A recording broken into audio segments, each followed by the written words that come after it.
Dear student, आज हमारा जो टॉपिक है वो है इलास्टिसिटी ऑफ डिमांड के मेथड्स। जियोमेट्रिक मेथड उनमें से एक मेथड है, वो हमारा टॉपिक है। जैसा कि आप जानते हैं, there are 3 methods of measuring price elasticity of demand.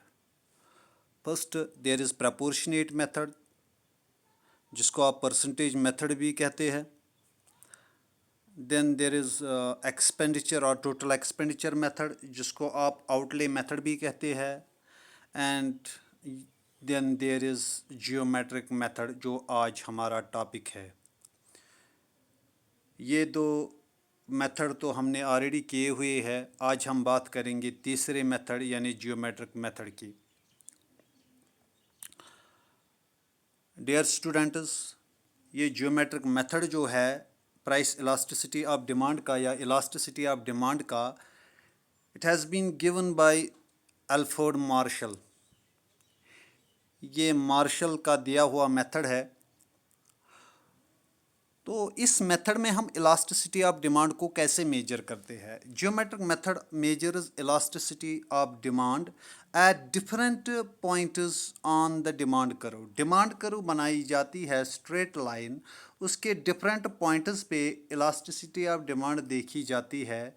That is why it is also called point method of elasticity of demand. इसको पॉइंट मेथड भी कहते हैं। क्यों कहते हैं? क्योंकि इस मेथड में हम वेरियस पॉइंट्स पे इलास्टिसिटी ऑफ डिमांड मेजर करते हैं।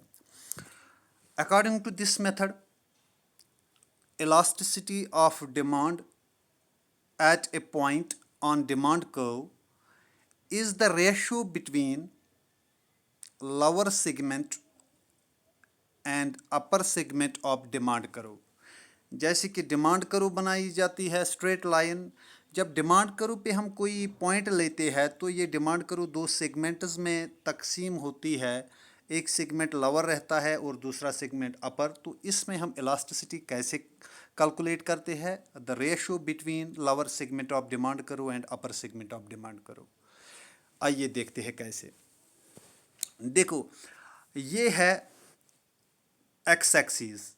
आप जानते हैं कि along x axis we measure quantity demanded and along y axis we measure price। तो ये पी क्यू जो है ये हमारा इलास्टिसिटी ऑफ डिमांड है। सॉरी, ये पी क्यू जो है ये हमारी डिमांड कर्व है, स्ट्रेट लाइन डिमांड कर्व। तो इस पी क्यू में हम एक पॉइंट लेते हैं यहाँ बीच में। अगर हम देखते हैं कि इस पॉइंट पे जब हम कोई पॉइंट लेते हैं डिमांड कर्व पे, तो ये डिमांड कर्व दो हिस्सों में तकसीम होती है। एक निचला हिस्सा जिसको लोअर सेगमेंट कहते हैं आर क्यू तक, और दूसरा ऊपर वाला हिस्सा यानी अपर सेगमेंट। तो जब हम इलास्टिसिटी ऑफ डिमांड या प्राइस इलास्टिसिटी ऑफ डिमांड देखते हैं, it is always equal to, according to this method, lower segment of demand curve upon upper segment of demand curve. तो यहाँ पे हमारा जब हम पी क्यू डिमांड कर्व में जब हम यहाँ पे आर पॉइंट लेते हैं, तो इलास्टिसिटी प्राइस इलास्टिसिटी या इलास्टिसिटी ऑफ डिमांड बनता है लोअर सेगमेंट यानी R Q divided by upper segment R P. तो इस तरह हम elasticity of demand at various points calculate करते हैं। आइए यहाँ देखते हैं। ये जो डिमांड कर्व है, यहाँ पे ये वाई एक्सिस जो है, यहाँ से हम प्राइस लेते हैं और एक्स एक्सिस से हम क्वांटिटी डिमांडेड लेते हैं। हम यहाँ पे बीच में हम एक पॉइंट लेते हैं, पॉइंट पी। जैसा कि आप जानते हैं कि at any point of demand curve elasticity of demand is equal to lower segment of demand curve upon upper segment of demand curve. जब हम पॉइंट पी को पकड़ते हैं तो यहाँ पे लोअर सेगमेंट बनता है यहाँ तक पी एन। तो यहाँ पे at point P elasticity of demand जो है वो बनती है लोअर सेगमेंट यानी P N upon upper segment बन गया पी एम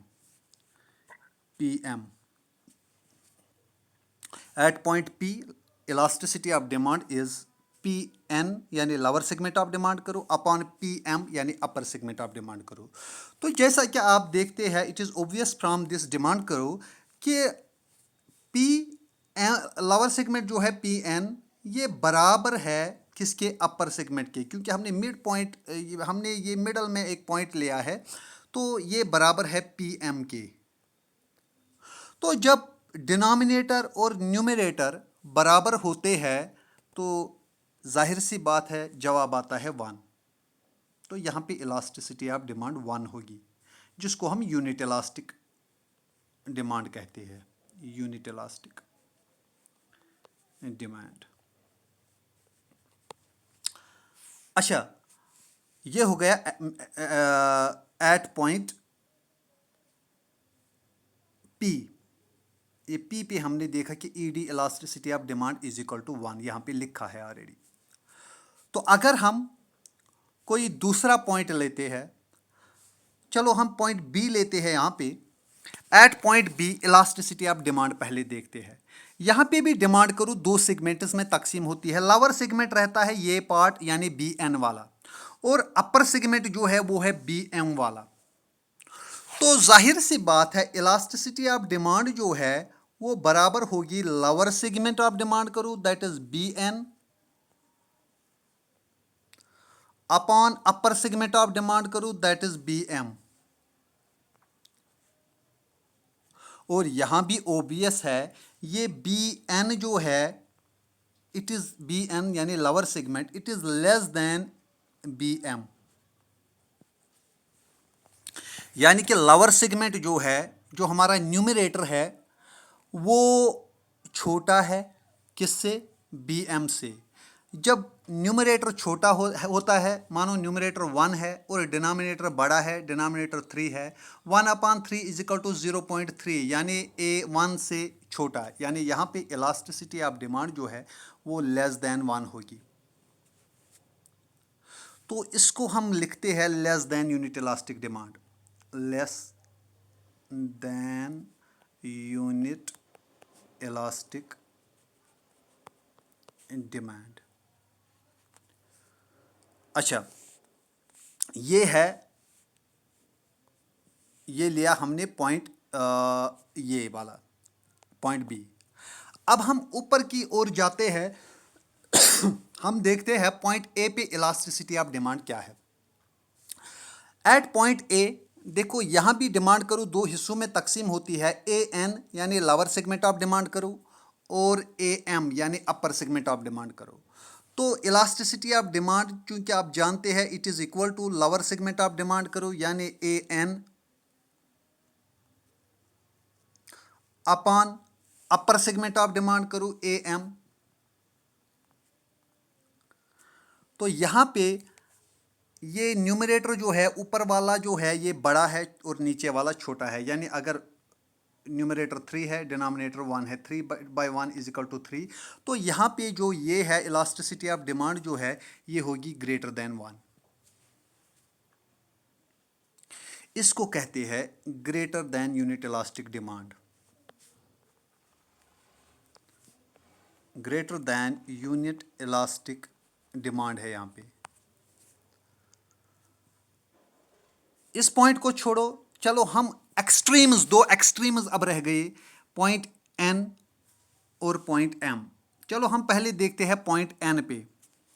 अगर हम पॉइंट एन को पकड़े तो यहां पे डिमांड करूं जो है उसका वो सारी चली जाती है ऊपर की ओर, यानी कि अपर सेगमेंट रहता है और लोअर सेगमेंट कुछ नहीं बचता, यानी कि इस एन पॉइंट से नीचे कुछ नहीं बचता। तो एन पॉइंट एन जो है ये 0 पे है। तो यहाँ पे डिमांड जो हम देखेंगे, डिमांड करो lower segment of demand curve यानी 0 upon upper segment of demand करो, अपर सेगमेंट क्या है एन एम।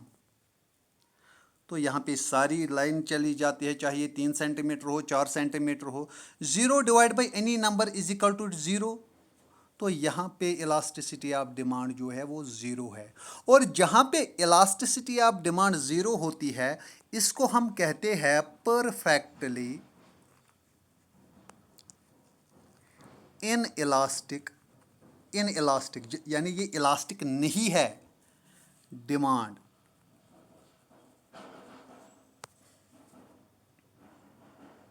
पॉइंट एन पे, इसलिए यहाँ लिखा है यहाँ पे इलास्टिसिटी ज़ीरो होगी। और अब हम लेते हैं एक और एक्सट्रीम पॉइंट जो है हमारा, that is point M. At point M demand curve जो है, ये सारी ऊपर का सेगमेंट कुछ नहीं रहता है, वो है ज़ीरो। और सारा सेगमेंट जो है वो नीचे चला जाता है, सारी डिमांड करू जो है वो नीचे की ओर जाती है।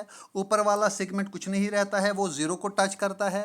तो यहाँ पे elasticity of demand at point M जो है, इलास्टिसिटी ऑफ डिमांड बराबर होगी एम एन, यानी lower segment of demand curve, divide by upper segment, तो कुछ नहीं बचता है, ज़ीरो।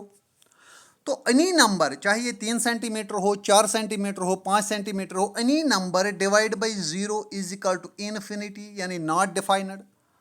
तो ये हम यहाँ पे इलास्टिसिटी ऑफ डिमांड जो है, ईडी जो है वो है इक्वल टू इन्फिनिटी, यानी इसको हम कहते हैं परफेक्टली इलास्टिक डिमांड। ये है परफेक्टली इलास्टिक। वो जो ये एन पे थी परफेक्टली इनइलास्टिक, यहाँ पे जो इन्फिनिटी आया है ये है परफेक्टली इलास्टिक। तो इस तरह से हम मेजर करते हैं demand, elasticity of demand at various points of demand करो। फिर से हम थोड़ा सा इसको एलाबरेट करते हैं। देखिए एट पॉइंट एम जो है, यहाँ पे एट पॉइंट पी जो है, यहाँ पे डिमांड करो जो है नीचे और ऊपर बराबर रहती है, यानी lower segment divide by upper segment is equal to 1 आता है, तो इसको हम यूनिट इलास्टिक डिमांड कहते हैं। जब हम पॉइंट बी पे देखते हैं, तो पॉइंट बी पे क्या है, तो लोअर सेगमेंट छोटा है, lower segment upon upper segment, तो अपर सेगमेंट बड़ा रहता है। तो यहाँ पे जवाब जो आता है वो ग्रेटर देन 1 आता है, hence elasticity of demand is greater than 1। तो इसको सॉरी, यहाँ elasticity of demand less than 1 आती है, तो इसको कहते हैं हम less than unit elastic demand. तो ये वाला पॉइंट ए, यहाँ पे अपर सेगमेंट छोटा रहता है और लोअर सेगमेंट बड़ा, चूँकि फार्मूला है lower segment upon upper segment, तो यहाँ पे जवाब ईडी जो है वो ग्रेटर देन 1 आता है, इसको हम ग्रेटर देन यूनिट इलास्टिक कहते हैं। और एट पॉइंट एन जो है, सारी डिमांड करू जो है वो अपर सेगमेंट में चली जाती है, लोअर सेगमेंट ज़ीरो रहता है, यानी zero divide by M N, या आप N divide by M N भी लिख सकते हैं। Here N is zero, N जब ज़ीरो है, zero divide by M N, तो ये आएगा ज़ीरो ही। तो यहाँ पे इनइलास्टिक डिमांड है, परफेक्टली इनइलास्टिक। और इसी तरह पॉइंट एम जो है, यहाँ पे डिमांड जो है वो है एम एन, यानी lower segment of demand curve divide by M, यानी एम यहाँ पे ज़ीरो होता है, तो ये निकलेगा इन्फिनिटी। तो यहाँ पे इलास्टिसिटी ऑफ डिमांड जो है वो इन्फिनिटी है, यानी परफेक्टली इलास्टिक डिमांड। तो इसके साथ हमारा आज का ये टॉपिक ख़त्म होता है। थैंक्स।